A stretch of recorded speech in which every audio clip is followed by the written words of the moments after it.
Excuse me, sir. May I ask you a few questions? Why, yes, of course. What is the most beneficial change you saw in yourself personally thanks to the Millennium Fellowship experience? I think the most beneficial change would be that of learning how to truly understand the dynamics of both leadership and helping out those leaders within a group. We had some excellent campus directors on this project, and trying to coordinate everyone could be a bit chaotic. So it was very, very informative being on that side of here are our objectives and how do I help everyone else reach them. What are the 5 most important professional skills you developed thanks to the Millennium Fellowship experience? Communication is a really broad term, but I think communication as it's related to punctuality is really important and something that I really honed in on with this. And I think another one would be really improving on listening. I think there's a lot of people who are already good listeners, but we can always work on that more, and this was certainly a good opportunity for that. I think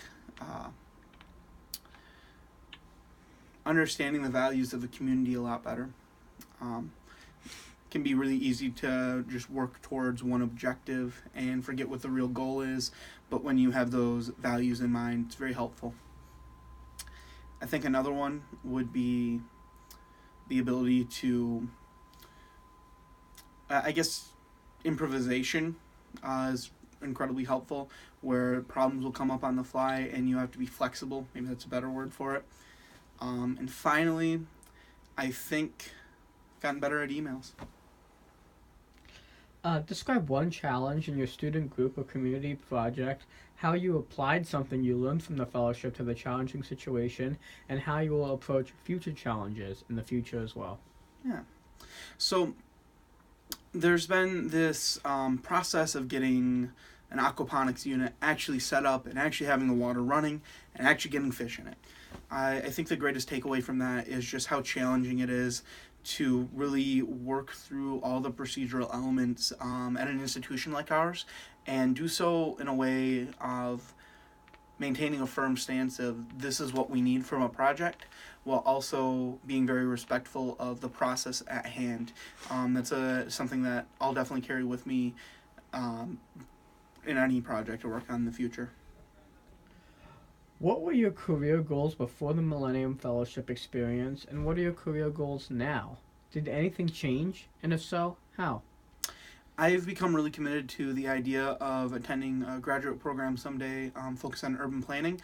It was kind of a nebulous idea beforehand, but it's very much secured now. For future students, what are the top 5 reasons a student should become a Millennium Fellow?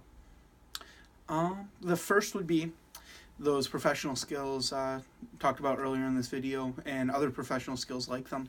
I would say the sense of community is great. To actually focus on something real and concrete and not just theory, to do something in practice is amazing. I think the international focus and tie into the SDGs is incredibly important. We have imminent climate disaster. We see climate disaster every day, and sustainability needs to be at the forefront of everything we do. And finally, I think just because it's so rewarding.